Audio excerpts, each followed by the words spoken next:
नमस्कार दोस्तों, मैं अमित सिंह आप सभी लोगों का अपने YouTube चैनल पर स्वागत करता हूं। दोस्तों, आज की जो वीडियो हमने ली है उसमें आपको CCC का कोर्स यानी कि जितना भी इसका सिलेबस है उसकी वीडियोस आपको 1 बाय 1 और चैप्टर वाइज मिलती रहेंगी। दोस्तों, कई सारे स्टूडेंट्स ने मुझसे रिक्वेस्ट की कि सर आप CCC का फुल कोर्स का जो सिलेबस है उसे पढ़ाइए, तो उसी के बिहाफ पर मैंने आज ये सबसे पहली वीडियो बनाई है जिसमें चैप्टर 1 CCC का लिया है और जिसका नेम है इंट्रोडक्शन टू कंप्यूटर यानी कि कंप्यूटर का परिचय।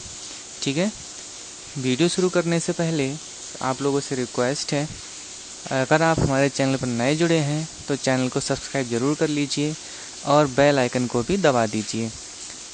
उम्मीद करता हूँ कि मेरी ये CCC की सारी वीडियो आप देखकर CCC का एग्ज़ाम अच्छे मार्क्स या अच्छी ग्रेड से क्रॉस कर पाएंगे। तो चलिए शुरू करते हैं आज की video.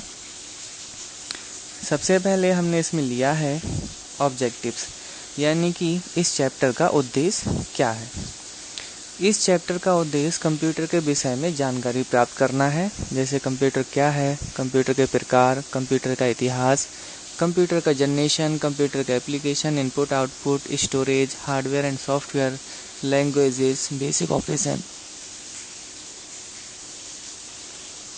Operations, multimedia and entertainment आदि। ठीक है, इन सब चीज़ों के बारे में हम इस चैप्टर में जानेंगे। ठीक, तो नेक्स्ट शुरू करते हैं। आगे जो हमने लिया है वो है इंट्रोडक्शन ऑफ कंप्यूटर, कंप्यूटर का परिचय, यही चैप्टर का नेम भी है। ठीक है, तो कंप्यूटर का परिचय क्या है।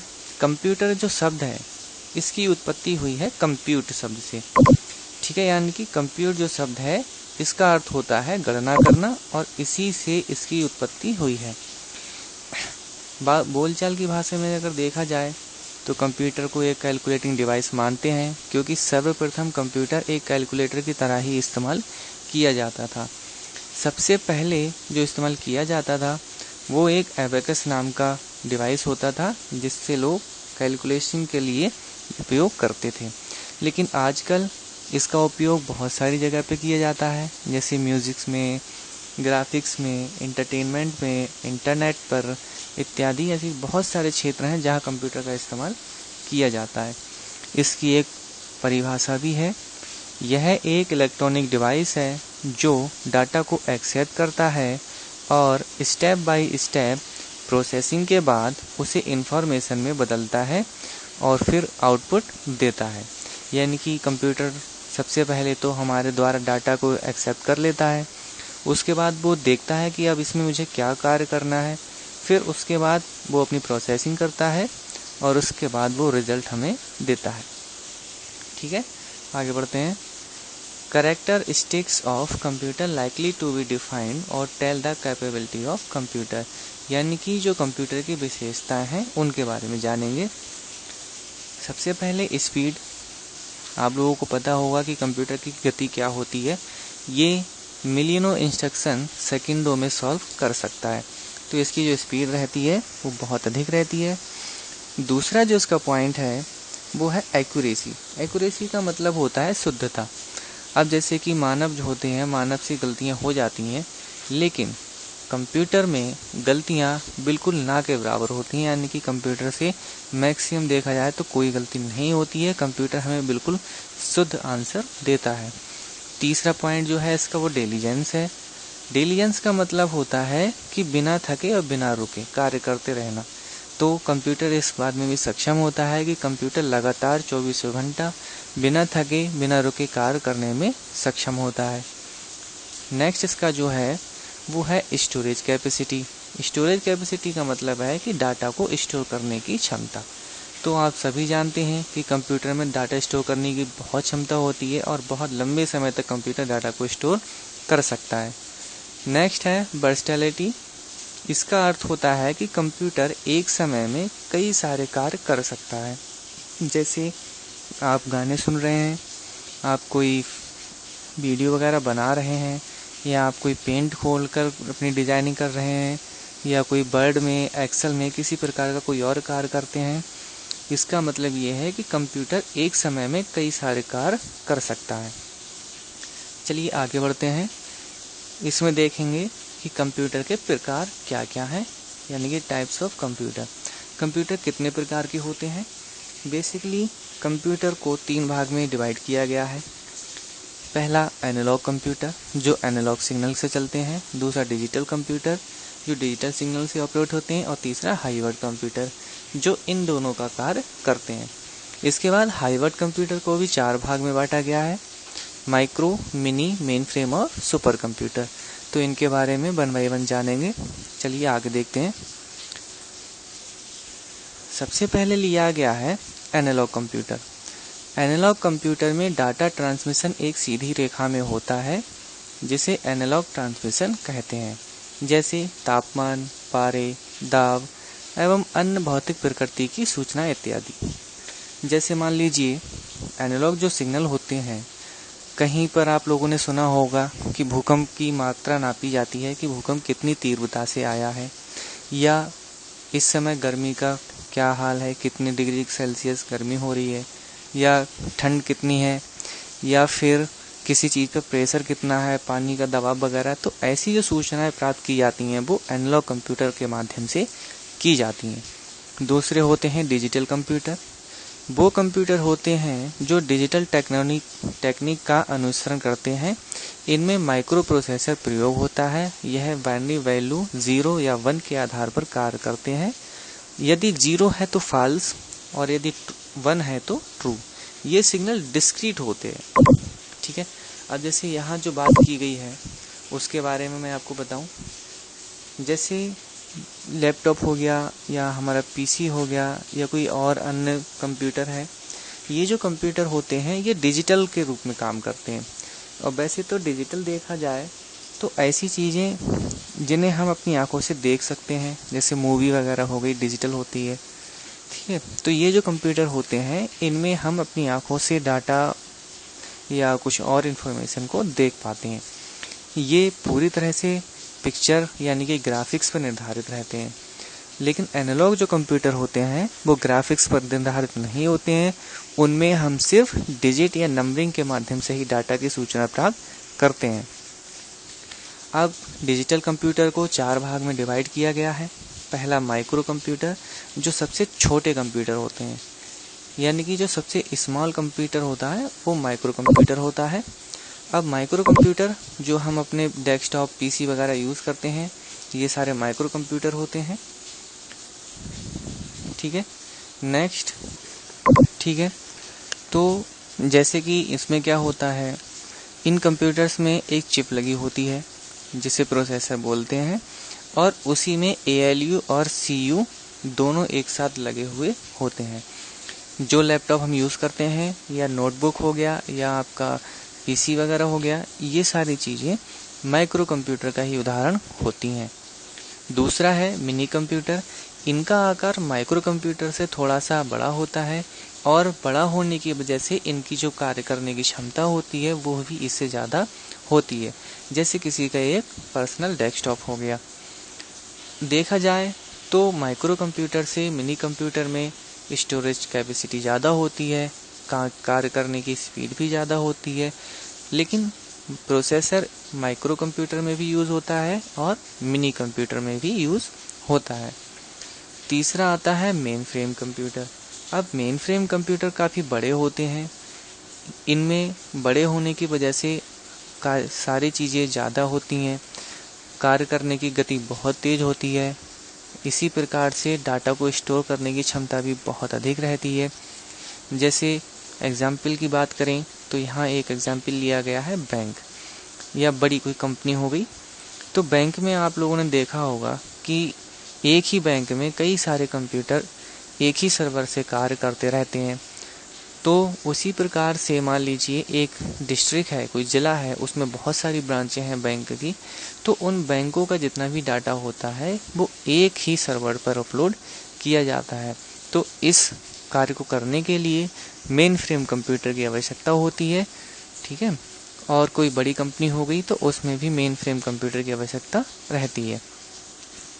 चौथा पॉइंट है सुपर कंप्यूटर। ये दुनिया के सबसे बड़े कंप्यूटर होते हैं और इनकी कार्य करने की क्षमता बहुत अधिक होती है, क्योंकि इनमें बहुत सारा डेटा, जैसे कि आप लोगों ने देखा होगा आज तक इतनी सारी मूवीज़ बनी हैं या फिर इतने सारे सॉन्ग्स हैं, तो वो सारे सॉन्ग्स कहीं ना कहीं तो स्टोर किए जाते होंगे। तो उनको स्टोर करने के लिए आप अंदाज़ा लगा सकते हैं कि कितनी मेमोरी की ज़रूरत होती है। और इंटरनेट के माध्यम से एक समय में हज़ारों लोग पर सेकेंड या पर मिनट एक्सेस करते रहते हैं, तो सबको डाटा उपलब्ध कराना भी होता है। तो ये जो कार्य होता है वो सुपर कंप्यूटर का होता है। ठीक है, यहाँ कुछ क्वेश्चंस के बारे में बात करेंगे। जैसे यहाँ पे क्या लिखा है, पहला सुपर कंप्यूटर। ये क्वेश्चन CCC में बहुत बार पूछा जा चुका है, तो आप लोगों को याद रखना है। पहला सुपर कंप्यूटर क्रे 1 नाम से बनाया गया था 1976 में, और इसे क्रे रिसर्च कंपनी ने बनाया था। भारत का जो पहला सुपर कंप्यूटर है वो है परम 10,000। ये भी आपको बहुत ध्यान में रखना है कि ये क्वेश्चन भी बहुत बार पूछा जा चुका है। सर्वप्रथम इसे टाटा की कंपनी ने यूज़ किया था। ठीक है, आगे बढ़ते हैं। नेक्स्ट आता है हाइवर्ड कंप्यूटर। इस प्रकार के कंप्यूटर एनालॉग और डिजिटल दोनों कंप्यूटर का कार्य कर सकते हैं। इनमें दोनों की विशेषताएं होती हैं। ठीक है, आगे देखते हैं गैजेट्स। गैजेट्स के बारे में बात करेंगे। तो गैजेट्स क्या होते हैं, ये छोटे उपकरण होते हैं, लेकिन ये भी कंप्यूटर के प्रोसेसर के बिहार पे ही कार्य को करते हैं। जैसे आप लोगों ने देखे होंगे स्मार्ट वॉच, जो हम हैंड में बांधते हैं हाथों में, उससे कॉलिंग भी कर सकते हैं, आप म्यूज़िक भी सुन सकते हैं, उसमें कैमरे वगैरह भी होते हैं। ठीक है, इस प्रकार की जो वॉच होती हैं। दूसरे गूगल ग्लासेस होते हैं जो हम अपनी आंखों पे लगाते हैं। इनमें लेंसेस वगैरह अलग से डिज़ाइन किए जाते हैं, यानी कि इनमें आप पारदर्शी भी होते हैं, आप किसी कपड़े के पीछे की चीज़ को भी देख सकते हैं। या फिर इसमें आप लोगों ने देखा होगा कि जब सोलर एक्लिप्स वगैरह होता है तो लोग इसका यूज़ करके उसे भी देखते हैं। ठीक है, नेक्स्ट है ड्रोन कैमरा। आप लोगों ने सभी देखा होगा, भली भांति ड्रोन कैमरा को जानते होंगे। और पेन विद कैमरा, कुछ ऐसे पेन भी डिज़ाइन किए गए हैं जिसके अंदर कैमरा लगा हुआ होता है। ठीक है, तो ये गैजेट्स हैं। ये छोटे उपकरण भले ही होते हैं, लेकिन ये हमारे कार्य को बहुत अच्छी तरह से अंजाम दे सकते हैं। ठीक है, आगे देखते हैं। नेक्स्ट जो टॉपिक है वो है जनरेशन ऑफ कंप्यूटर। कंप्यूटर की कितनी जनरेशन है? तो कंप्यूटर की 5 जनरेशन है। 5वीं जनरेशन का हम उपयोग तो नहीं करते हैं, लेकिन इसे इंट्रोड्यूस किया जा चुका है। अब नहीं तो भविष्य में हम इसका उपयोग करेंगे। यहाँ सबसे ऊपर जो मैंने लिया है वो तारीख ली है, यानी कि पीरियड लिया है, कब से कब तक पे किस पीढ़ी का उपयोग किया गया था। नेक्स्ट है इसमें जो दूसरा कॉलम है, इसमें मैंने लिया है कि किस टेक्नोलॉजी का इसमें इस्तेमाल किया गया है। और लास्ट में जो लिखा हुआ है वो किस लैंग्वेज पर ये आधारित है। तो पहली जनरेशन में जानते हैं 1945 से 1954 तक वैक्यूम टेक्नोलॉजी का इसमें इस्तेमाल होता था। वैक्यूम इस्तेमाल होने की वजह से इनका आकार भी उस समय काफ़ी बड़ा रहता था, क्योंकि वैक्यूम काफ़ी हीट जनरेट करते थे। और तीसरा जो है इसमें लिया है मैंने मशीन लैंग्वेज, यानी कि ये जो कंप्यूटर थे वो मशीनी भाषा का उपयोग करते थे। ठीक है, दूसरी जनरेशन जो है वो 1955 से 1964 तक है। इसका जो टाइम रहा था 55 से 64 के बीच रहा। इसमें वैक्यूम को हटाकर ट्रांजिस्टर लगाए गए। अब ट्रांजिस्टर लगाने से इनकी जो आकार था वो थोड़ा सा कम हो गया था और इनमें थोड़ी सी प्रोग्रेस की इन्होंने। ये मशीनी लैंग्वेज से ऊपर आ गए और इनमें हाई लेवल लैंग्वेज का उपयोग होने लगा। तीसरी जनरेशन 1965 से 1974 के बीच चली। इसमें भी थोड़ा सा प्रोग्रेस किया और ट्रांजिस्टर को हटाकर आईसी लगा दी गई। आईसी का मतलब होता है इंटीग्रेटेड सर्किट। ठीक है, ये आकार में काफ़ी छोटी होती हैं, आप लोगों ने देखा होगा, और इन्हीं की वजह से इस कंप्यूटर का आकार थोड़ा सा और छोटा हो गया। ये प्रोग्रेस कर गए, इन्होंने हाई लेवल प्रोग्रामिंग लैंग्वेज का उपयोग किया था। फोर्थ जनरेशन जो 1975 से हम आज तक उपयोग कर रहे हैं, इसमें प्रोसेसर का उपयोग होता है। प्रोसेसर को सभी जानते हैं, एक चिप होती है, ठीक है, जो हमारे कार्य को सिद्ध करने में काम आती है। ये भी हाई लेवल प्रोग्रामिंग लैंग्वेज को एक्सेप्ट कर सकती है। 5th जनरेशन जो है वो कहीं पर यूज़ हो भी रही है और आगे भविष्य में इसका हर जगह उपयोग होना तय है, ठीक है। तो इसे हम अभी नॉर्मली रूप में तो उपयोग नहीं कर रहे हैं, लेकिन कुछ बड़े बड़े कंपनियों वगैरह में इसका उपयोग किया जा रहा है और ये जो टेक्नोलॉजी है वो हम आगे भविष्य में यूज़ ज़रूर करेंगे। इसमें आर्टिफिशियल इंटेलिजेंस होगा, यानी कि कंप्यूटर हमारे द्वारा बोले गए इंस्ट्रक्शंस को भी सुन सकेगा, उसी के बिहाफ पे अपने प्रोसेस कर पाएगा। ऐसा कुछ इसमें इंट्रोड्यूस किया जाएगा और ये हाई लेवल प्रोग्रामिंग लैंग्वेज के साथ में IQ पर भी निर्धारित होगा। IQ मतलब ये अपने आप डिसीजन लेने में भी सक्षम हो जाएगा। तो दोस्तों, आज की वीडियो में बस इतना ही है। आप सभी लोगों से मेरी रिक्वेस्ट है, अगर आपको वीडियो पसंद आए तो ज़रूर लाइक कीजिए और कमेंट करके हमें बताइए। यदि आप चैनल पर नए जुड़े हैं तो प्लीज़ चैनल को सब्सक्राइब ज़रूर कर लीजिए और बेल आइकन को भी दबा दीजिए ताकि आपको सारी वीडियोस मिल सकें। इसका जो पार्ट नेक्स्ट है वो हम आपको नेक्स्ट वीडियो में बताएंगे। तब तक आप भी चैनल पर बने रहें। Thank you student.